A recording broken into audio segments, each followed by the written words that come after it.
And thank you all so much for joining us today for this community stakeholder call to hear more about the reforms to FEMA's Disaster Assistance Program with FEMA's ODIC, or the Office of Disability Integration and Coordination Director, Sherman Gillums. My name is Shaylin Sluzales, alongside Herman Parodi, and I use he, el. And I use she, her pronouns. We are the co-executive directors of the Partnership for Inclusive Disaster Strategies, also known as the Partnership in short. And for anyone that may not be as familiar with us at the Partnership, we are the only U.S. disability-led organization with a very focused mission on equity for people with disabilities and people with access and functional needs before, during, and after disasters and emergencies. In other words, we are your disability and disaster hub. We will get started today with a few technical support and accessibility reminders, and then we will pass it off to Director Gillums for a presentation about the new changes in FEMA's Disaster Assistance Program, followed by a Q&A session. So we ask that you keep your questions for the end of the Q&A when we get to that, and please feel free to add your questions in the chat if you're able to and as they come to you.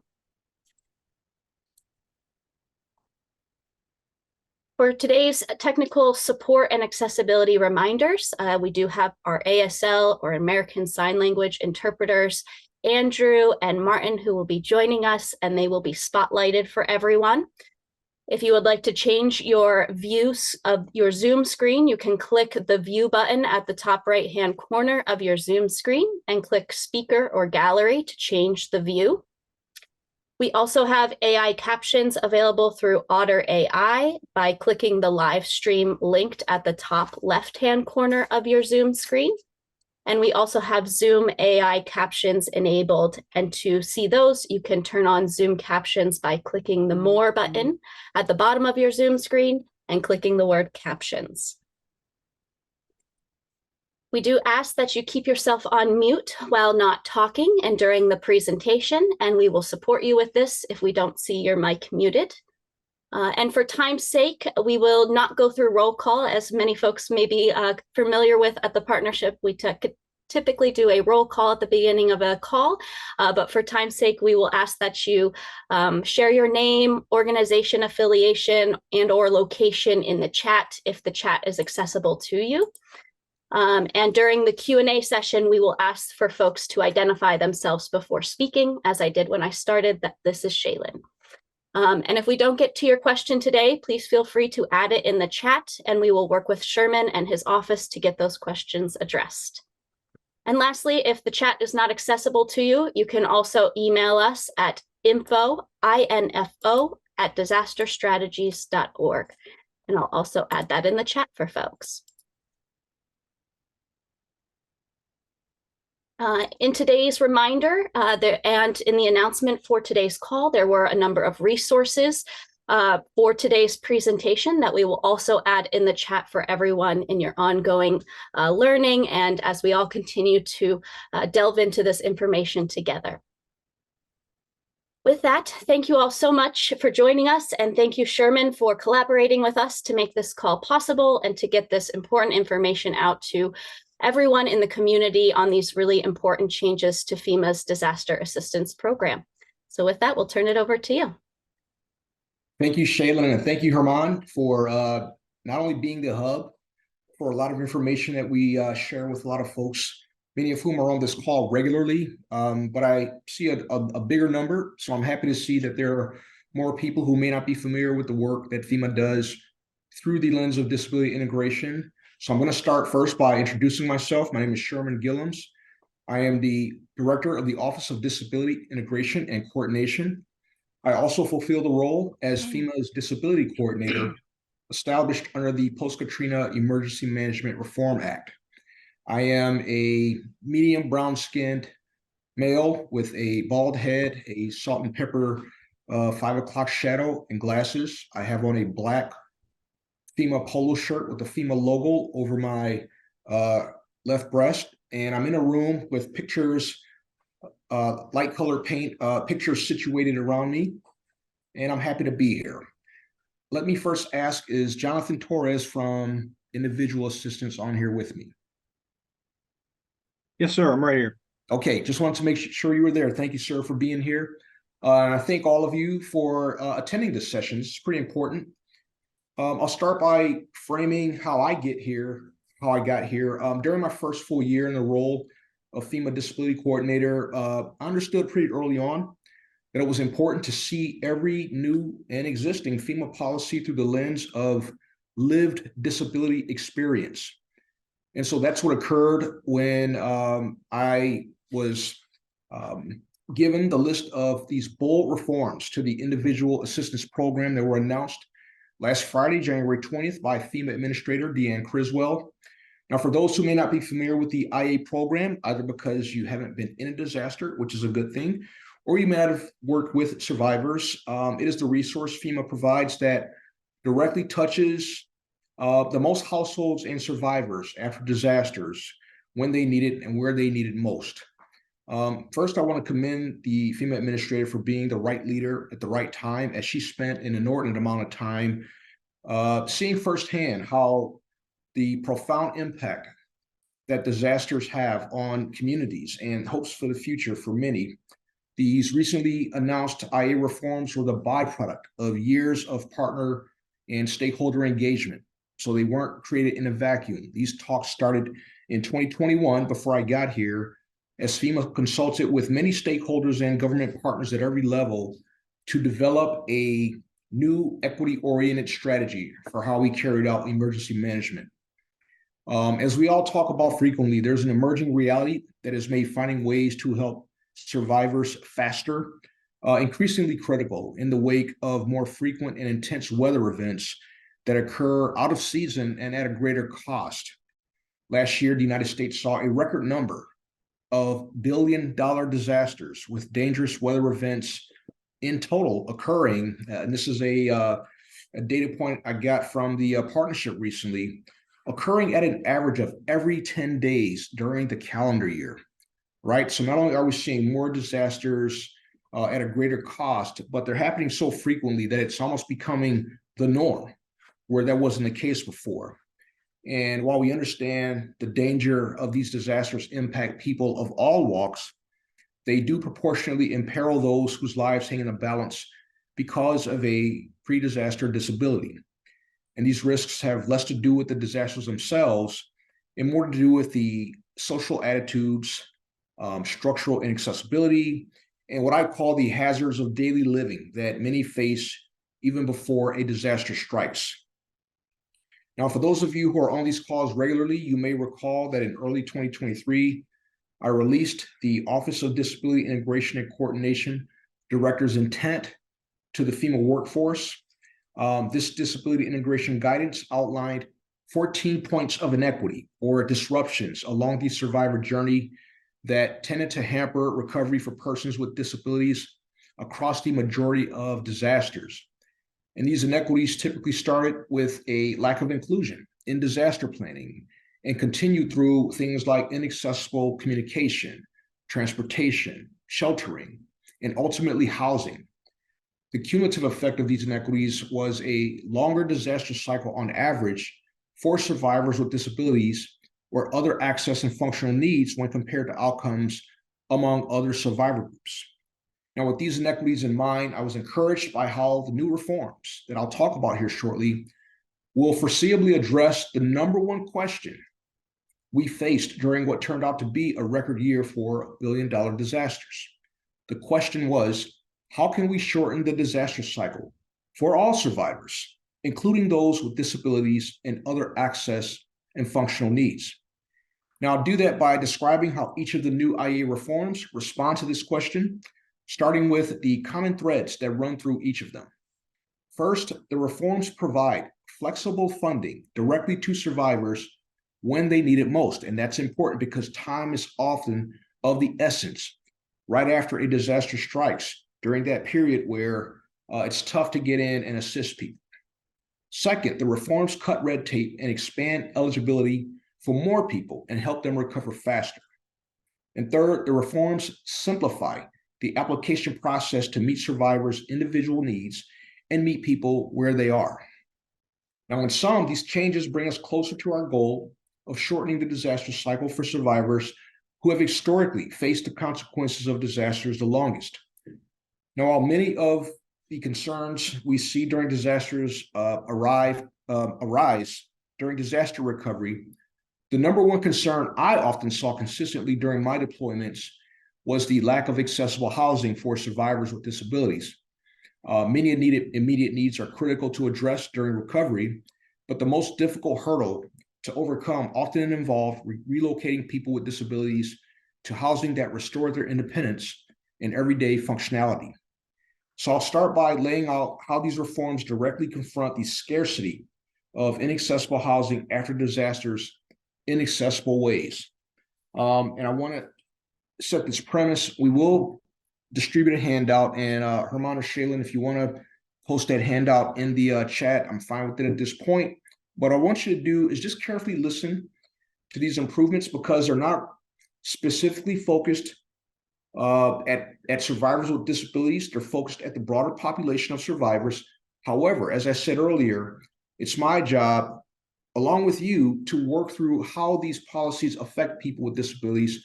I happen to be one of them. You can't see it in my headshot here, but I am a person with a spinal cord injury who navigates life in a wheelchair. So I see all of these reforms through the lens of lived experience, and I know you all do as well. So as I talk through them, please listen, write down your questions. There are certainly going to be many. I have Jonathan from Individual Assistance on because I am not an expert in all things individual assistance. I am a consumer of the benefits of that resource. So I'm going to talk through these, and if there are questions, we'll be sure to answer what we can, and if we can't at this moment, I will answer the questions through the leadership at the partnership and ensure you get those answers. I'm going to start by talking about accessibility improvements.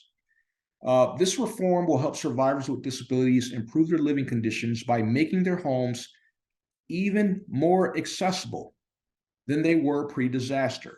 This means that survivors with disabilities, particularly those living in lower income areas, now have a chance to restore their damaged properties to a point of greater accessibility than before the disaster. For example, if I am a new injury, which I was some years ago, and my home wasn't fully accessible yet, and maybe that was the plan until a disaster happened. Well, if I didn't have a ramp installed before the disaster hit, or if I didn't have a platform lift in my garage before the disaster damaged my home, applying for resources after a disaster was much more difficult because I would have had those things in order for the funding to cover those accessibility items.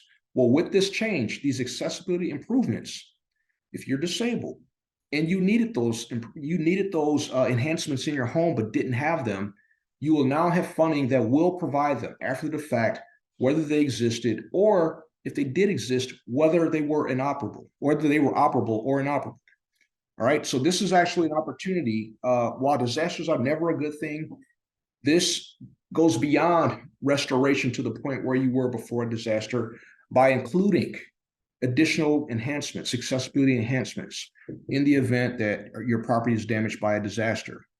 The question came up last week on whether this will count against the current cap waiver. I was told initially that that may not be the case, that it will not impact the cap waiver, but I want to be certain about that before I leave you with the idea that that's the case. I'm not sure if Jonathan is prepared to speak to that, but Jonathan, did you have a point about that, or would you want us to go back and get certainty about that answer? No, so I mean, the change that we're making in the equity rule to expand the eligibility for real property repairs or improvements for disability items, I mean, that's outside of the cap by statute. And so these changes will also be outside the cap by statute. We're just addressing a limitation that we had in implementing that authority based on the way the old regulations were written. So, okay. Yep. Thank you, sir. Thank you. All right. And I just want to say initially that a lot of these reforms, while they were contemplated over many months and years, the practical impact they will have on the resources that are now available will have to work themselves out. I do intend to deploy to the first several disasters after this is fully implemented in 60 days. to make sure that we pull out all the wrinkles. But at this point, as I understand it, and as Jonathan has explained, it will not impact the current cap waiver for the replacement of accessibility items, such as ramps, hospital beds, etc. The second reform is displacement assistance. This reform will provide eligible survivors with upfront funds to assist with immediate housing options of their choice and to keep survivors housed. This resource gives survivors with disabilities more time to locate accessible housing by relaxing the requirement to present a long-term housing plan before receiving rental or relocation assistance, which was the standard that was in place prior to this reform. One of the things I saw during Hurricane Ian were a lot of people who were either disabled or older that chose not to leave their property. The property was damaged. In one case, there was a roof that was really leaky, but they didn't want to leave their home. And while that may not make sense to some people, for other people, it's important that they stay in an environment that feels like their safe space, even if it incurred damage. So this displacement assistance will give people with disabilities the wherewithal to begin to look at the types of or the aspects of their housing situation that they can address with earlier support. All right, so this is displacement assistance. And Jonathan, feel free to weigh in if I leave out a point on any particular reform here. The third is streamlined temporary housing assistance applications. Now, this reform will reduce documentation requirements for applicants who need to extend their stay in FEMA-supported temporary housing. These relaxed requirements give survivors with disabilities more time to stay in safe, accessible, non-congregate sheltering, such as a hotel or temporary housing, until they can locate already scarce, accessible housing during the recovery process. I don't think I went to any disaster last year where accessible housing wasn't a problem before a disaster. And so when a community is impacted in the ways that a tornado or a hurricane had impacted those communities I visited, accessible housing was already a tough situation. It became even more difficult. So this will give survivors who have found a place that's fairly safe or at least livable more time to work on a long-term housing plan. The fourth reform is expanded habitability criteria, and I'm going to explain this a little bit carefully. This reform eliminates current limitations that made it harder for survivors to access home repair assistance so they can repair all aspects of their home post-disaster. Now, this reform is particularly beneficial to survivors with disabilities living in homes with pre-disaster problems, such as leaky roofs, that will allow them to make the home safer and more stable than it was prior to a disaster. This is not the same as the accessibility items or enhancements. These are parts of a home that have nothing to do with accessibility, but nonetheless are important to the home stability. So if it was damaged prior to the disaster, and I saw a lot of this in Selma before the tornado or after the tornado that hit last January, where there were already homes in disrepair and people living in those homes, and then they got further damaged. Well, before this reform, the expectation was your home would be repaired to the point, as close to the point as it was before the disaster hit. In this case, we're looking to have homes, we hear the term build back better. We heard that a lot last year. Well, this in fact will allow people to build their homes back to a better state of livability or habitability, as it's described here. Now, there were other disparities in recovery involving survivors that included being able to address basic human needs. Some of the inequities I talked about along those 14 points of inequity in the survivor journey included access to drinkable water or water that allowed for good hygiene for people with disabilities who have to worry about things like MRSA in congregate settings. Back then, it was COVID. That was a big issue, and having clean water was important, not just to drink, but also to stay clean, or at least sanitary enough to administer shots, use catheters, things like that. So there was a need to have not just a stable home, but also just being able to tend to specific, and these are not just conveniences, these are necessities to stay healthy. And I'm talking about things like perishable food that was part of a special diet, perhaps, or being able to buy over-the-counter medications because the prescribed medications were lost, and you could temporarily maintain a fair state of health with over-the-counter medications if you could buy them and afford them. So having funding to provide for those initial basic necessities was pretty critical for all survivors, but even more critical when it wasn't available for survivors with disabilities or complex conditions. So I'm going to talk about, and also add that these some of the less common needs were things like, for me, it will be a slide board or wheelchair parts. If my chair was damaged, for people with service animals, it's buying pet food, and the cost of other necessities that prevent your disability from worsening if you can afford to buy those things. So I'll talk about serious needs assistance, which is the new labeling for payments given to eligible households to purchase essential items that will now be provided in all disasters where individual assistance is given. Now, what makes this different from the status quo is that critical needs assistance was typically part of the package that FEMA provided upon the request of the state. Some states asked for it, some states didn't. What that meant is that in some disasters, survivors would get the initial funding, $700 payment to buy those essential items only if the state requested it. Well, with this reform, serious needs assistance will be given in all disasters, right? And when we talk about equity, we're talking about eliminating the aspects or factors in a disaster that make one person's recovery different or less optimal than others. Well, this will equalize access to those that upfront funding to get those basic necessities when a disaster hits, no matter where it hits, as long as individual assistance is a part of the package that FEMA gives to the state. And that's all based on the level of damage, the number of people displaced, things like that. So again, this will replace critical needs assistance that was given only at the state's discretion by making serious needs assistance available to all survivors where individual assistance is a part of the recovery package. The next reform deals with underinsured survivors. This reform will help cover aspects of home repair that insurance companies won't pay for, but survivors can afford on their own up to the full amount of $42,500. This change marks the first time in FEMA's history that survivors will be able to or will be eligible for the full amount in assistance to make sure they have the tools they need to jumpstart their recovery. This reform will benefit survivors with disabilities who bear the cost of higher rates of coverage for parts of the home that include additional enhancements because of a disability. This could be something like whole house generators and hardwood floors that are not typically viewed as disability enhancements, but I can tell you firsthand that having a whole house generator and a house with hardwood floors were in fact accessibility projects for me, even though I couldn't claim them that way.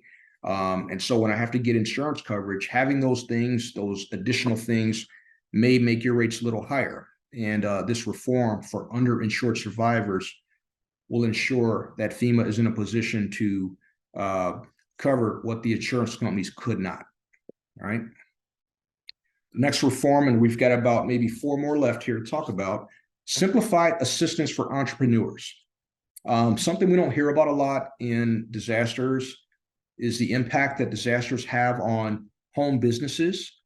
We also don't talk a lot about the fact that people with disabilities make for great entrepreneurs. Not only are they great at problem solving, but they're also great at problem solving for broader society, and find ways to become an asset to society through home businesses.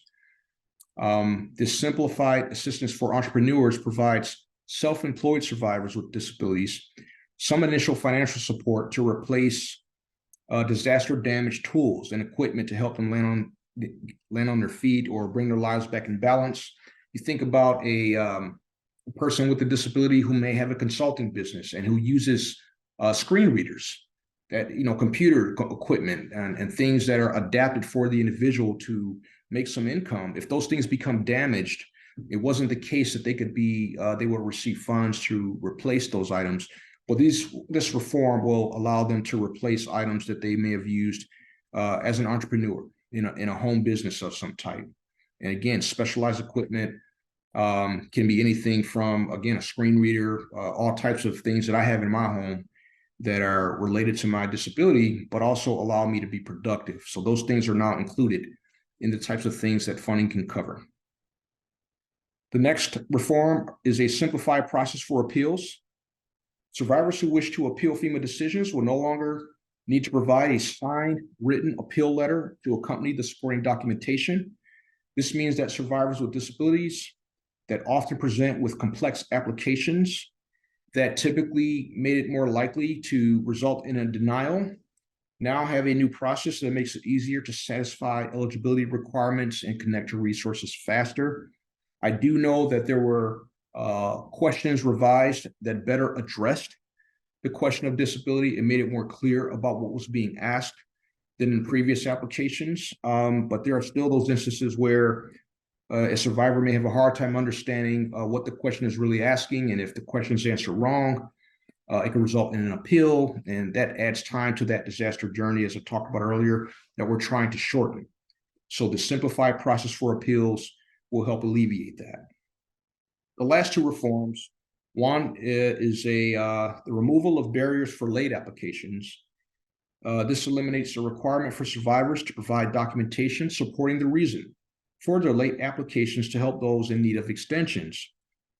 I like this because, as we know, that a disaster itself makes it hard for anybody to get access to things like disaster recovery centers or the application process if the power is out. And so there may be legitimate reasons for anybody to be delayed in getting an application in, but for people with disabilities, it becomes tenfold, because not only do those common barriers exist, but other barriers exist. Some could relate to pre-disaster infrastructure inaccessibility. It could just be the fact that I'm stuck in my home because my wheelchair is damaged, or I don't have any power to power up my power-assisted chair. So those are added burdens that accrue to people with disabilities who may need longer time to get an application in. Well, this new reform eliminates the requirement to provide documentation, proof that my damaged chair prevented me from getting accessible transportation so I could reach a DRC. I don't have to, the burden is much lower to prove why I was delayed access to an application, to the application process. And then the last reform, streamlined application requirements will allow survivors to apply to the Small Business Administration and FEMA at the same time. Let me unravel this a bit.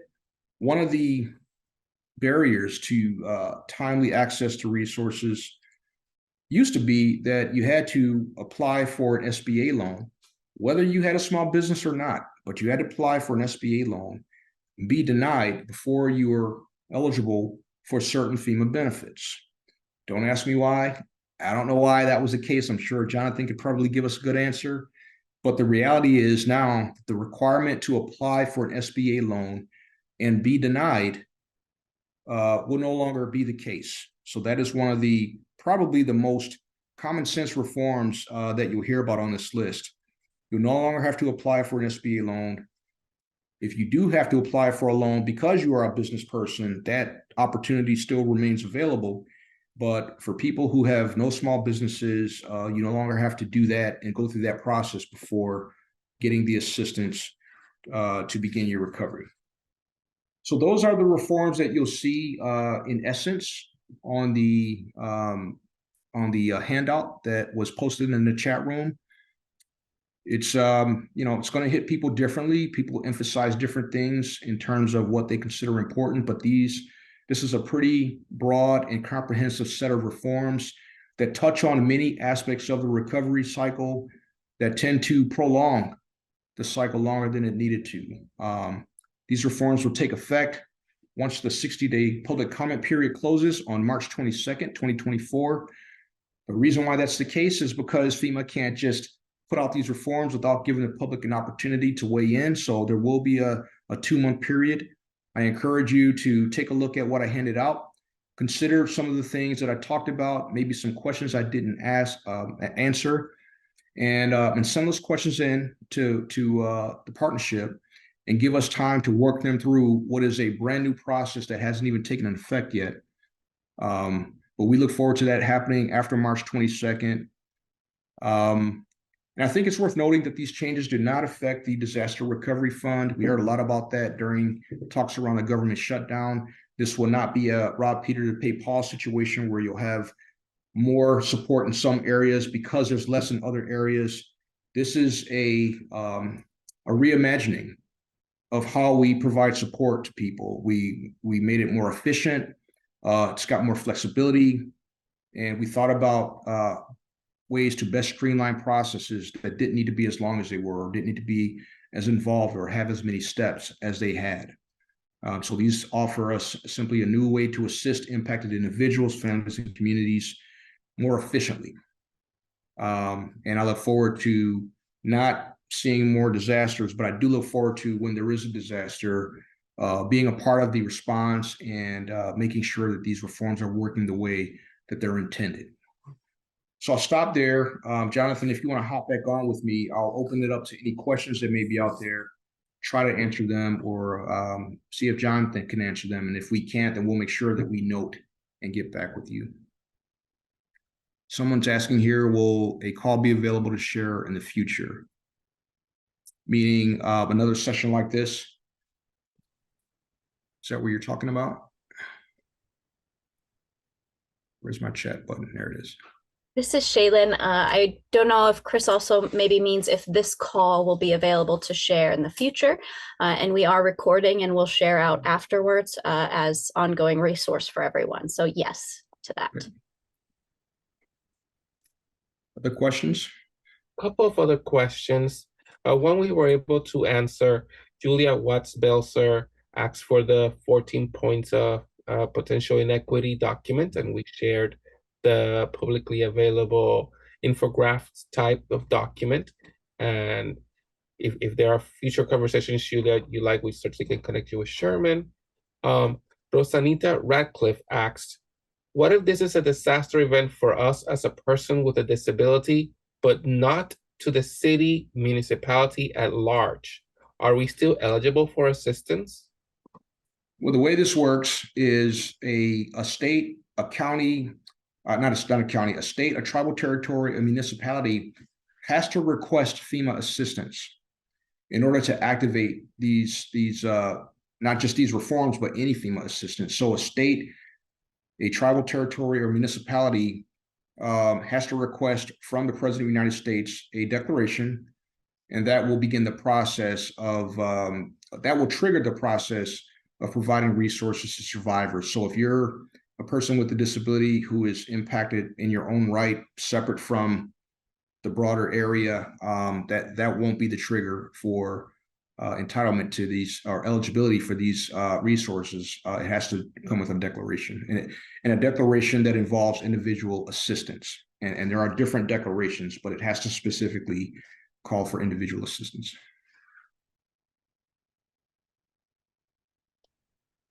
This is Herman. Thank you, Sherman. Brianna Lenz asks, what, if any, are the changes to the documentation requirements? Well, in some cases, where I think I talked about that during where there's a late application, you had to provide proof for why it was late. Like, you're not just somebody who just sat on your hands and waited. You actually have a reason, and there was a requirement to provide proof. And now that's not going to be the requirement. I also think that during the appeals process, it required an additional statement that you don't have to provide this time. You simply send in the supporting documentation that will satisfy what was asked for, that doesn't need a statement. So in many ways, it's just really streamlining out some of the things that were redundant in the process, probably because we still want to keep, make sure that there's no fraud and things like that. But after reviewing a lot of this and thinking through ways to do this more efficiently, those are just two examples of where the process are now more streamlined. And Sherman, if I could just jump in there, just as another example of where we've reduced documentation requirements for survivors. The first one is on our continued temporary housing assistance application. So we are, under the current regulations, the survivor has to show documents for their pre-disaster income and expenses, and then their post-disaster income and expenses. So we are eliminating the requirement to have to provide pre-disaster documents. So that cuts down on the paperwork burden that survivors have to go through to access those benefits. And then, another really big change that Sherman mentioned towards the end that I want to make sure we highlight is that SBA removing SBA dependent onus. So when you talk about the documentation and paperwork that survivors have to go through to access assistance under IA, they no longer have to go through that SBA application process to be considered for personal property assistance or transportation assistance under the other needs assistance category of IA. So that's another area where we've reduced the documentation and burden on survivors. Thank you, Jonathan. Looks like Mr. Reed asked a question about the direct lease and how it interacts with the rental assistance. Any thoughts on that, Jonathan? I don't think that was a part of the reforms, but he asked it. So is there anything we can offer? Yes, it's not part of the reforms that were announced last Friday, but the direct lease program falls under like our direct housing assistance. So those types of assistance get activated when there aren't enough available rental resources for survivors to be able to use their continued rental assistance on. And so in that case, one of the types of direct assistance where FEMA either brings in temporary housing into an area, whether that's manufactured homes and travel trailers, or it makes use of resources that are available. One of the ways we do that is direct lease. And so they can acquire, we can contract directly with property management companies to get some of those resources that may not be as easy for survivors to access on their own with financial assistance, and make them available directly for survivors. Thank you, Jonathan. Any other questions?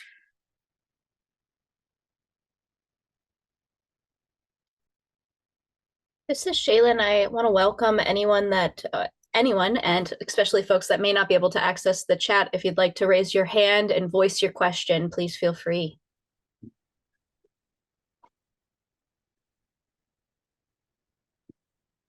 And what will likely happen is we'll have people who will have to think through what they've heard. This will be an ongoing conversation. This will be an evolving conversation, because the reform and a policy is one thing, but how it's put into practice has to filter through all the different disasters we'll see, all the different levels of engagement we'll have with stakeholders. So we'll do our best to make it as simple in our explanation as the reforms are in practice. But they will bump up against certain situations that are always going to be unique and different and require us to think through. But we wanted to get you involved as early as we could in this process, because I was committed to making sure, if we do nothing else, we have stakeholders at the table as we're planning and doing these types of changes. So you all are at the table at this point, and you can best help us by showing us where there may be other areas that require additional explanation. This is Herman. Thank you, Sherman. Thank you, Jonathan.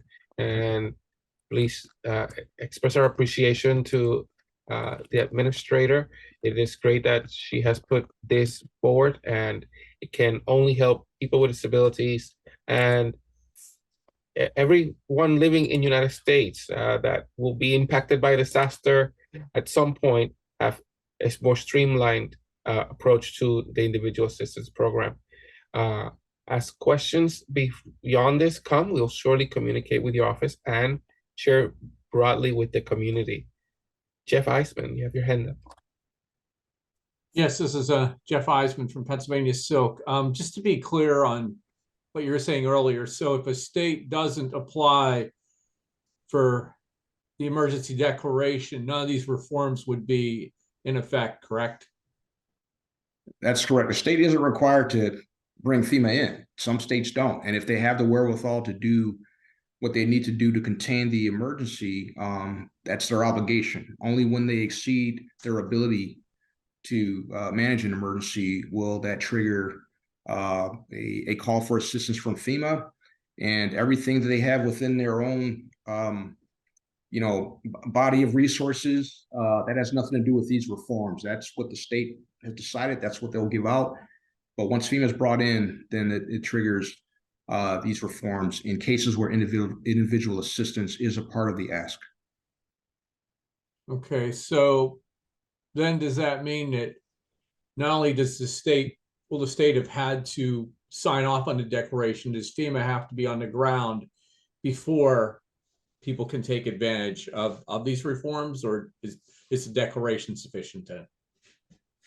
A declaration isn't going to happen instantly, right? There has to be a preliminary damage assessment, and by that time, if a declaration is anticipated, and it's going to be different with every case, but if a declaration is anticipated, you'll typically see movement into the area. Okay, thank you. And I've been a part of that movement several times, so I know it happens. But it will depend on the disaster and the nature of it. Some are, Guam, Maui, Puerto Rico. They're just all going to be different. So each one is going to require a different approach.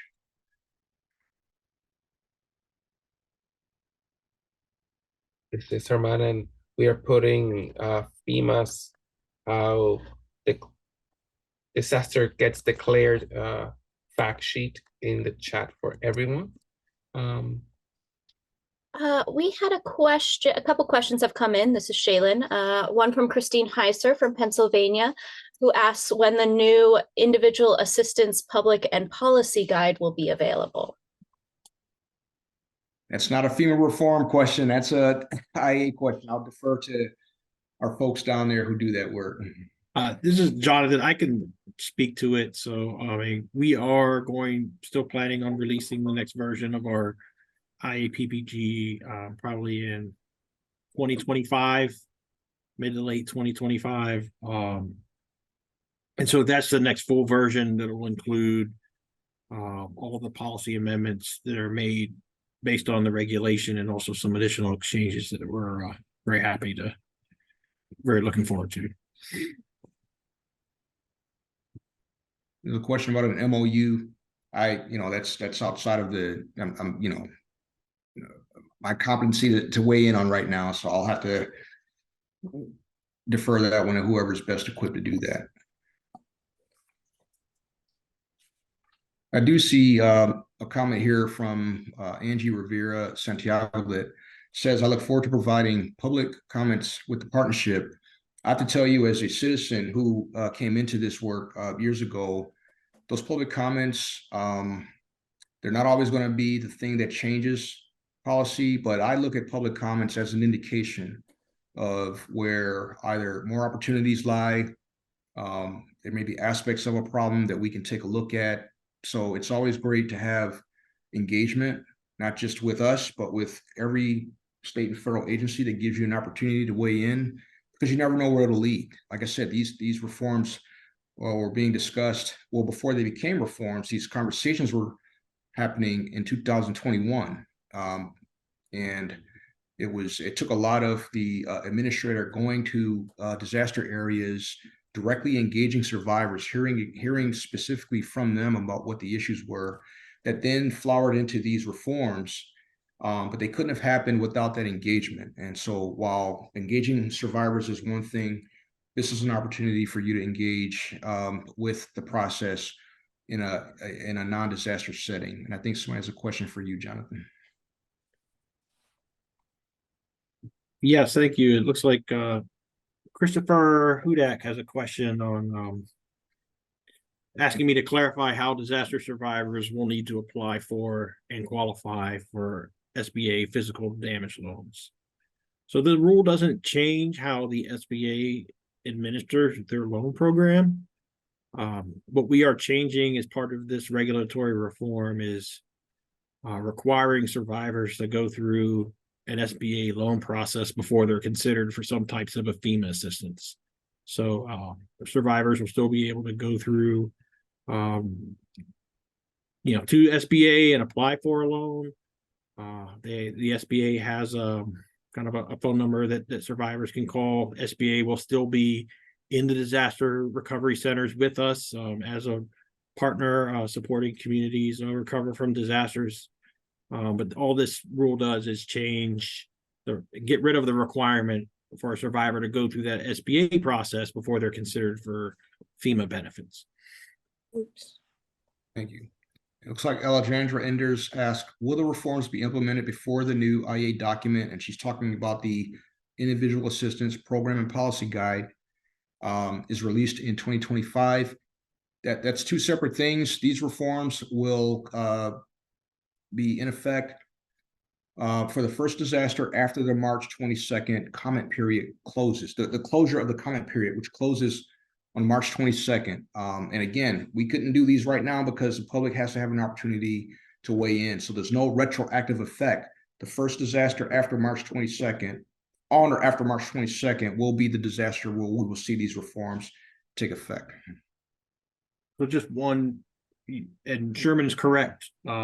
These will take effect after for the first disaster in IA that's declared after that March 22nd implementation date. But the comment period for the IFR, we actually are keeping it open for 180 days. Okay. So the public will have additional opportunity to comment even after the rule is effective. Thank you. This is a fluid situation, so I'm having to be as Semper Gumby as I've ever been. But thank you for that, Jonathan. Other questions? Laura. Find my little hand thing. This is Laura Sturmel speaking from the state of Delaware, and this question may be more towards Jonathan's wheelhouse. But we are updating our mass care plan here in Delaware, and there is sections regarding IA. So within these reforms, it was discussed that there were some reforms specific to safe sanitary water, maybe specialized diets. But is there a component of AI that speaks directly to feeding? Because we have a separate section for feeding in our mass care plan. And we were posed with talking about individual assistance in feeding. So beyond these reforms, is there a feeding component? I'm familiar with DSNAP and some Department of Agricultural programs that can be accessed, but is there anything else under AI when it comes to mass feeding? So I think within IA, what you would be looking for is we also have a lot of the emergency support function 6 responsibilities under the National Response Framework. And so much of that operational coordination and technical assistance from IA comes within our mass care, community services, and voluntary coordination branch. I think the mass care folks, and they have some doctrine and literature about evacuee support, feeding operations, and that's just a little bit outside of my wheelhouse within the individuals and households program space. But I think we could get you connected with some of those folks if that'd be helpful. Great. But with these reforms, there are specific, I was taking notes that when Sherman was talking about specialized diets or costs of things like that for survivors with access and functional needs.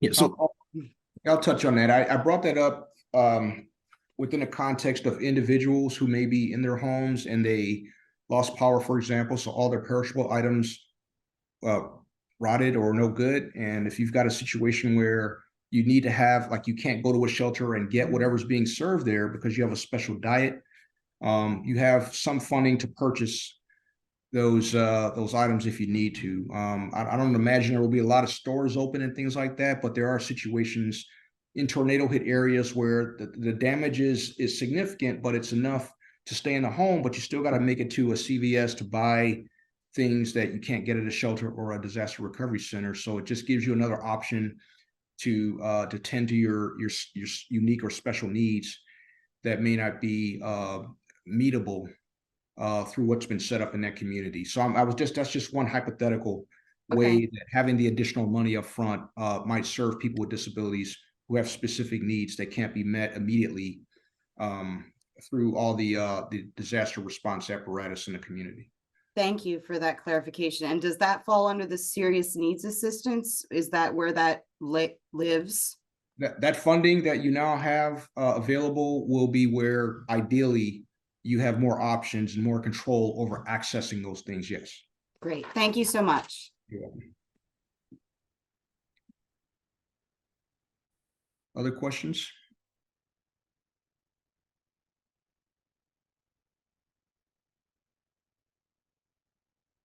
Well, you'll have plenty of time to think about what, other questions that come up. Like I said, to the leadership here at the partnership, will be available to answer questions. If we have to do a session, maybe a few weeks from now with updates that may be necessary, but we're here to make sure that you feel empowered by understanding these reforms so that you can become ambassadors for talking about them to your respective constituents if you represent an organization, because we want people to know about this.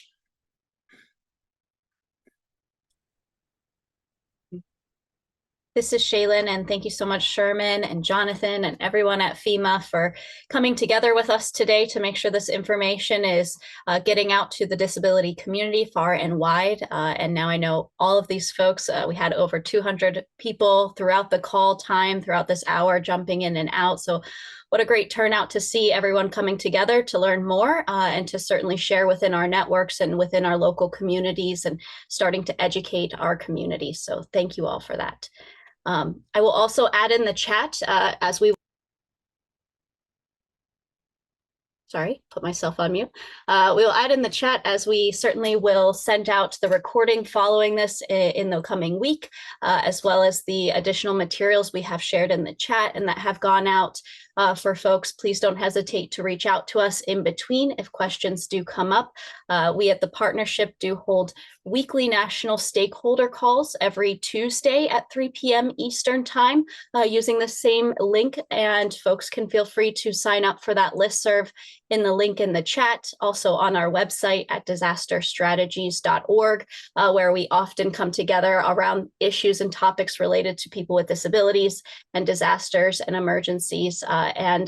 Certainly this topic of FEMA's individual assistance reform will continue to be a topic there as well. So please join us. Please sign up for that listserv for other updates from us. And certainly don't hesitate to reach out in between. Any other last questions that have come in? We'll take a quick look through the chat. I'm just seeing lots of thank yous and folks sharing their information. Well, I think we can maybe give 5 minutes back to folks stay unless there's any last question folks may like to ask.